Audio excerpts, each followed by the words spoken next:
I am having your twins, and everyone should know my ex posted on Facebook a week after we broke up, so when she convinced my infertile best friend to adopt these non-existent babies, I silently documented everything until her own recorded confession revealed the truth 3 years too late.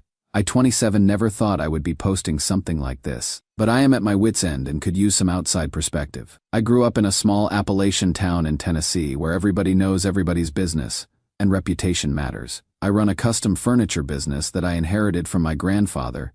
He taught me everything I know about woodworking, and I have built it into something I am proud of over the last 5 years. Until a month ago, I was dating Kenzie 25F for about 8 months. She works as a social media coordinator for a local real estate company, and she is good at what she does, always knows exactly what to post to get attention, how to frame things just right. We met when she came into my shop looking for a custom dining table, and things developed from there. The relationship was fine, not perfect, but fine. We had different ideas about the future. I am settled here. She talks about moving to Nashville, but we enjoyed each other's company. About a month ago, we had a conversation where we both acknowledged we weren't heading in the same direction long term, and decided to end things amicably. No drama, no tears. Just two adults realizing we wanted different things. I helped her move the table I had made her to her new apartment. We hugged goodbye. And that was it. Or so I thought. Exactly. 1 week after our breakup, Kenzie posted on Facebook announcing she was pregnant, with twins, and she tagged me in it. I nearly dropped my phone when I saw it. The post included a generic ultrasound image. I later learned these are easy to find online, and a long paragraph about how scared but excited she was to embark on this journey, with pointed references to having to do it alone, but being strong enough for 3. I was stunned. We had always used protection, and she had told me multiple times she was on birth control. I immediately texted her asking why she hadn't told me privately first, and her response was cold. I tried calling, but you didn't pick up, and I need my support system right now. I checked my call log, no missed calls from her. Within hours, my phone was blowing up. My mom called asking why I hadn't told her she was going to be a grandmother. My pastor called to schedule a meeting to discuss my responsibilities.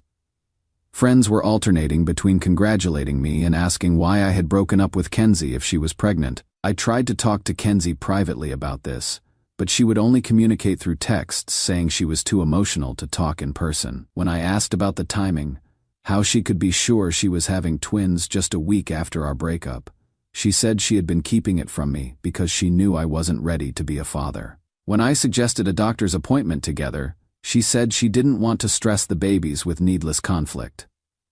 Here is where things get even more complicated. My longtime friend Brenna, 26F, has been struggling with infertility for the past 3 years. Her husband is deployed overseas, and the isolation has made her situation even harder. She and I have been friends since high school, and while we have never been romantic, we have always been close. She is like a sister to me. Somehow, within days of her announcement, Kenzie and Brenna became inseparable friends. I found out through mutual friends that Kenzie had approached Brenna with an incredible offer.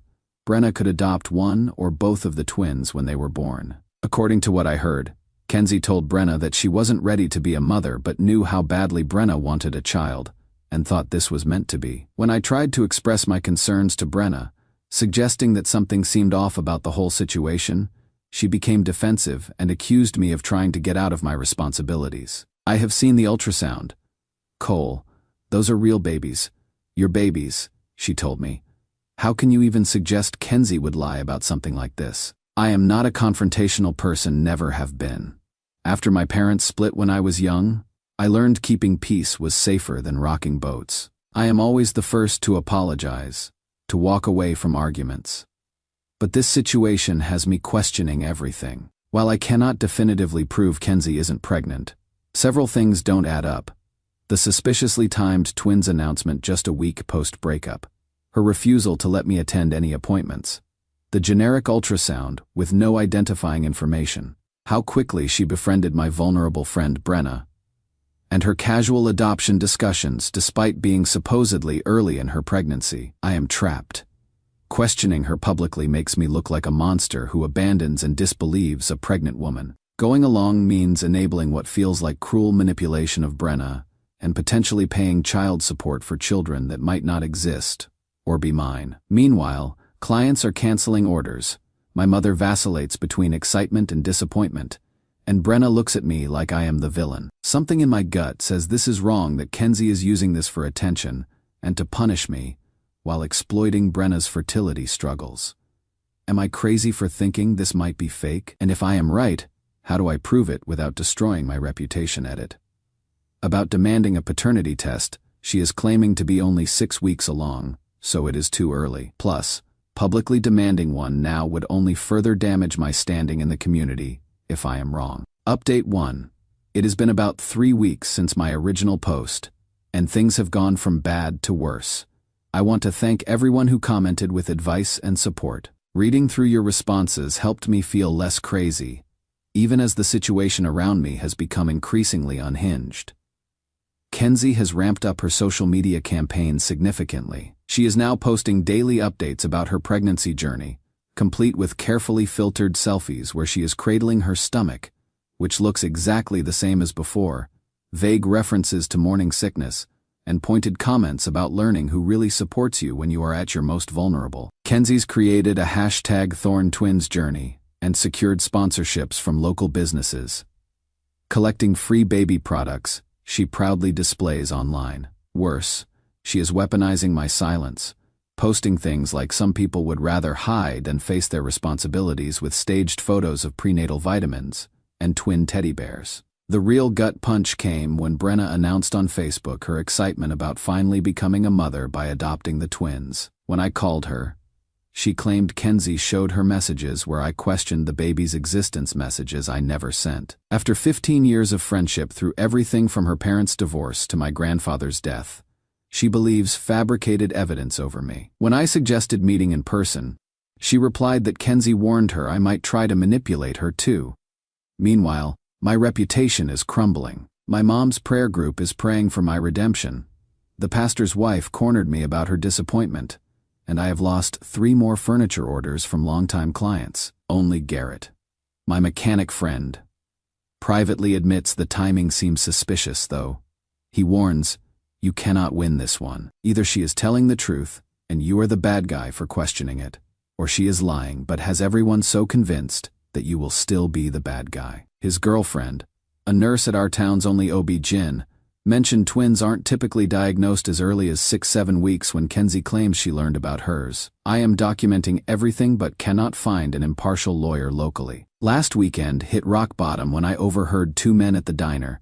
That is Stan's grandson, the one who knocked up the Thorn girl and then left her high and dry. 7 canceled orders later, I am facing the prospect of letting go Jason, the high school apprentice I have been mentoring. As for Kenzie, she is clearly enjoying her new status as the sympathetic pregnant woman abandoned by her callous boyfriend. She has been invited to speak at a church women's group about perseverance through trials, and the local paper did a small feature on her as part of a series about strong women in our community. She didn't name me in the article, but mentioned a challenging situation with the baby's father that she was navigating with grace. Most concerning is how Brenna has become completely enmeshed with Kenzie. According to mutual friends, they are now shopping for baby items together, and Brenna has started clearing out her home office to convert it into a nursery. Brenna's husband will not be home from his deployment for another 4 months, and I wonder if he even knows about this adoption plan. From what I understand about adoption, there should be lawyers and paperwork involved, but Kenzie seems to be handling it like she is giving away puppies, just deciding that Brenna can have one or both babies when they are born. I have tried to stay calm and not engage directly with any of the social media posts or community gossip. I keep showing up at my shop every day, focusing on the orders I still have, and trying to maintain some semblance of normalcy. But inside, I am a wreck. I am having trouble sleeping. I have lost weight, and I find myself flinching whenever my phone buzzes with a notification, afraid of what new accusation might be waiting. One small positive, my sister, who lives 2 states away and has always seen through Kenzie's dramatic tendencies, has been my rock through all of this. She calls every day to check on me and reminds me that this will not last forever. Truth has a way of surfacing, she tells me. Just keep your head down and let her play out her game. I hope she is right. But right now, it feels like I am watching my life, my business, my reputation, my friendships crumble around me, and all because I cannot prove a negative. I cannot prove Kenzie isn't pregnant. I cannot prove those aren't my babies. And I certainly cannot prove she is manipulating Brenna without looking like I am trying to deny my responsibilities. For those suggesting I demand a paternity test, Kenzie is now saying she is about 10 weeks along. She has posted about having her first official doctor's appointment, though conveniently didn't post any documentation from it. She is still refusing to let me be involved in any appointments, saying my negative energy could harm the babies. I am documenting all these refusals as well. I will update again if anything significant changes. Thank you all for being a place where I can at least feel heard when it seems like my entire community has already decided I am the villain in this story. Update 2. It has been about 2 months since my last update, and the situation has taken a turn I didn't see coming, though perhaps I should have. Thank you to everyone who has reached out with support and advice. You have been a lifeline during what has easily been the most isolating period of my life. Last week, Kenzie announced on social media that she had lost the twins. Her post was heartbreaking, talking about the pain of feeling them slip away and how she had been fighting for their lives for weeks, but ultimately couldn't prevent the miscarriage. She included a black and white photo of her holding a teddy bear, with the caption, "All I have left of my angels." The post gathered hundreds of comments and shares, with an outpouring of sympathy from what seemed like everyone in town. Several local businesses that had been sponsoring her pregnancy posts shared messages of condolence. The pastor's wife organized a prayer vigil, and throughout all of this, there were thinly veiled references to how the stress of my abandonment had contributed to the loss. In her post, Kenzie specifically wrote, "The doctors said stress can be a major factor in pregnancy loss, and I have had more than my share these past months, dealing with situations no expectant mother should face alone." She didn't name me, but she didn't have to. Everyone knew who she was talking about. Brenna's reaction devastated me. She posted about losing the babies I had already started loving as my own, describing the nursery she had painted and clothes she had bought. Then she tagged me directly. "I hope you are satisfied. Cole, your denial and abandonment caused so much stress that these innocent babies paid the ultimate price. I will never forgive you for this." I was stunned. She publicly blamed me for the death of babies I doubted existed. When I called her, she texted back, "You have taken everything from me, then blocked me everywhere." The fallout was brutal. My mother called crying. 2 more orders canceled, with one client specifically citing my responsibility for such a tragedy. Anonymous hate messages flooded in, and someone spray-painted baby killer outside my shop. Meanwhile, the red flags kept mounting. At supposedly 16 weeks, Kenzie never showed pregnancy signs or morning sickness, never posted medical documentation despite oversharing everything else. Most damning, Garrett spotted her at a bar the very night after her miscarriage, doing shots and flirting with the bartender. He sent me a photo of her laughing with friends, raising a toast, nothing like a grieving mother. When I forwarded this evidence to Brenna through a new email, it backfired spectacularly. Both women posted my message online, accusing me of stalking Kenzie and manufacturing evidence. Kenzie claimed drinking was part of her healing journey, while Brenna called my obsession with proving Kenzie wrong pathological. I have now lost a friendship of 15+ years. Brenna and I have been through everything together. She was there when my grandfather passed and I inherited the business. I was there through all her fertility treatments and disappointments. We have supported each other through breakups, job changes, family dramas, everything. And now she will not even speak to me because she believes I am responsible for the loss of babies that I am increasingly certain never existed. The business impact continues to worsen. I am now operating at about 30% of my normal workload, barely enough to cover overhead costs. I had to let Jason go, which was one of the hardest conversations I have ever had. The kid was counting on the income for his college fund, and I feel like I have failed him too. My sister has suggested I consider moving away and starting over somewhere else. But this business, this town, they are my heritage. My grandfather built this workshop with his own hands. 3 generations of my family have created furniture for the families in this community. The thought of walking away from all that because of what feels like an elaborate lie is almost unbearable. Garrett remains one of the few people still talking to me. He says he has started hearing whispers from others who are questioning Kenzie's story, especially after seeing her out partying so soon after her supposed loss. But they are all too afraid of the social backlash to say anything publicly. In a small town like ours, being on the wrong side of public opinion is a lonely, sometimes dangerous place to be. I keep hoping that eventually the truth will come out, that someone who knows something definitive will speak up, or that Kenzie will slip up in a way that is impossible to explain away. But right now, it feels like I am watching my entire life burn down around me, and all because I cannot disprove a pregnancy that I am almost certain never existed in the first place. What is most painful is Brenna. I keep thinking about how Kenzie targeted her specifically, knowing how vulnerable she was because of her fertility struggles. She exploited Brenna's deepest pain and greatest hope, built it up for months, and then crushed it all at once. And somehow, I am the one Brenna blames. I am the one she will never speak to again. I am continuing to document everything: the social media posts, the text messages, the business losses, the community reactions. I don't know if it will ever matter or make any difference, but it is the only constructive thing I can think to do right now. For now, I am just trying to survive this. I go to the shop every day, work on what orders remain, and try to ignore the whispers and stares when I go into town for supplies. My sister calls it dignified silence. Not engaging with the accusations, not adding fuel to the fire, just continuing to live my life as best I can while waiting for the truth to emerge. If anything changes, I will update again. Thank you all for being a space where I can share this without immediate judgment. It means more than you know. Final update.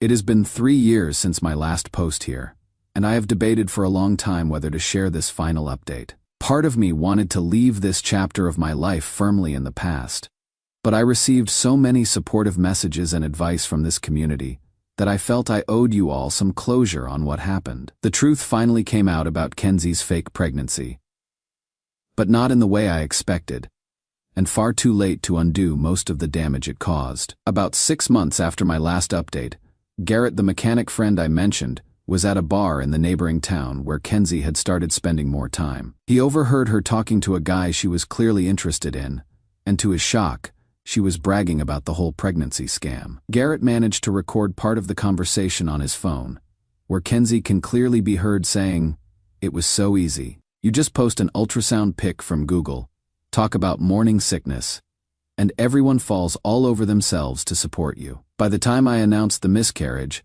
I had gotten free stuff from half the businesses in town. When the guy asked about the father, she laughed and said, he knew something was off, but couldn't prove it. Nobody was going to believe him over the grieving, almost mother, right? Garrett immediately brought the recording to me.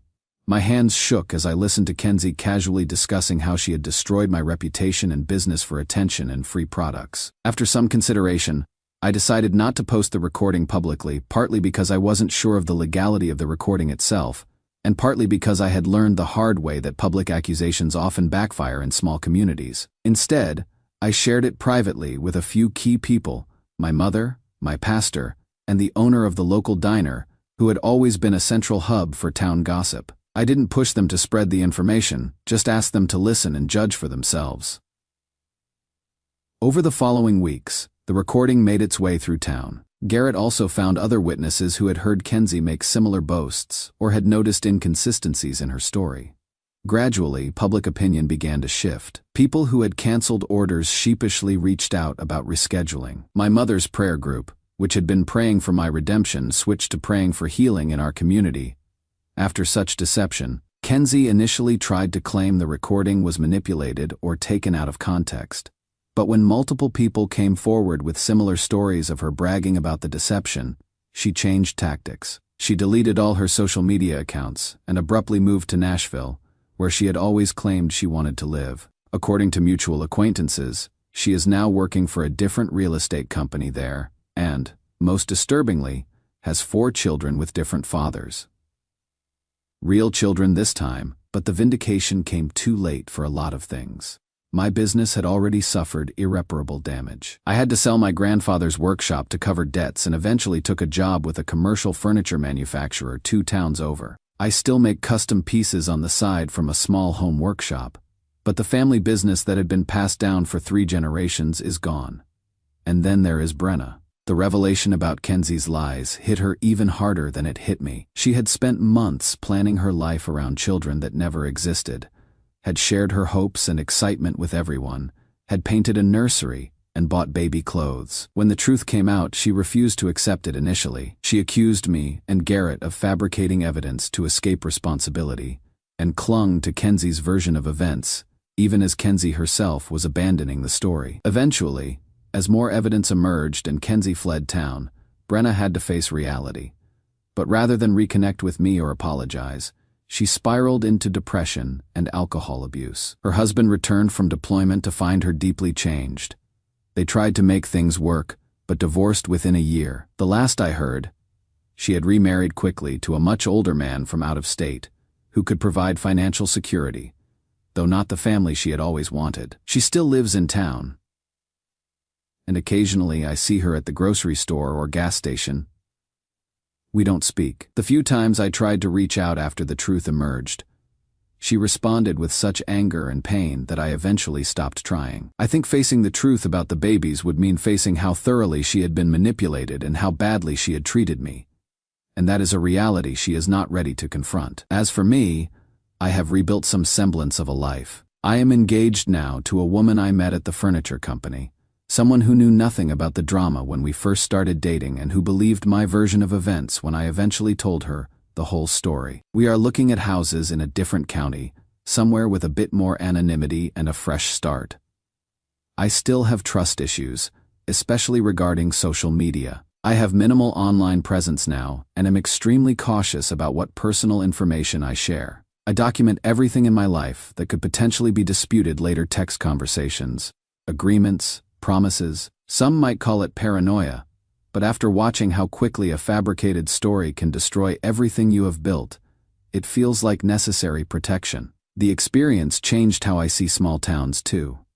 The same close-knit community that can support you through hard times can turn on you with frightening speed when given the right story. The people who now greet me warmly on the street are the same ones who believed the worst about me without evidence, who canceled orders and spread gossip that nearly ruined me. I can be cordial, but I will never fully trust them again. Sometimes I wonder if I could have handled things differently. If I had been more forceful in demanding proof, less concerned with appearing like a good guy, more willing to fight back publicly against Kenzie's campaign. But the truth is, she chose her weapon perfectly. A pregnancy claim is nearly impossible to disprove in its early stages, and questioning it automatically makes you look like the villain, especially in a traditional, family-oriented community like ours. If there is any lesson in all this, perhaps it is about the value of documentation and patience. Had I reacted emotionally or tried to publicly accuse Kenzie without proof, I would have only reinforced the narrative she was creating. By methodically documenting everything and waiting for the truth to emerge, I at least preserved my dignity and gave myself a foundation to rebuild from when vindication finally came. So that is where things stand 3 years later.